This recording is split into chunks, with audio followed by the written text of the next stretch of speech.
si Negro. Gigimik kami sa Silo Bar, BGC. Let's go. Boy, ba? Ba? Nice ba yan? So, dito tayo ngayon guys. Silo Bar, BGC. So, may display dito ng GS1300. So, napakaganda dito guys. Napaka-social, no? Launching ng CF Moto dito rin ginawa. Second time natin dito. Let's go. Isa sa nagustuhan namin sa FJ Moto Mountain Cross Adventure. Lahat ng participants na nag-finish, meron silang trophy. Kanya-kanya po yan. Each yan, bawat isa. So, 400 pieces yan po. 400 lang naka-finish. Ganda, no? Ladies and gentlemen,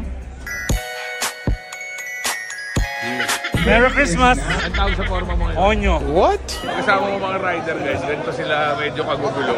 Tama, una-una agad doon. Ano po sa Aris talaga, huli-huli ka. Kupal ka ba? So, kakain na kami guys. Kainan muna bago ang event. Okay, oh. May sexy dito.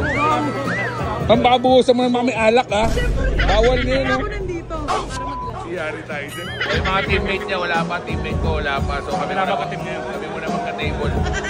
A few moments later. Mga kupal, pre. Ito na, mga kupal. Nakakapit kayo para kayo makatuko. Mga taga-Bulacan na ito, pag-bowl-bowling ito eh. Pag samasamahan niya mukha niya, mas gwapo pa rin ako sa inyong tatlo. Paano naging cute yan? Stop it.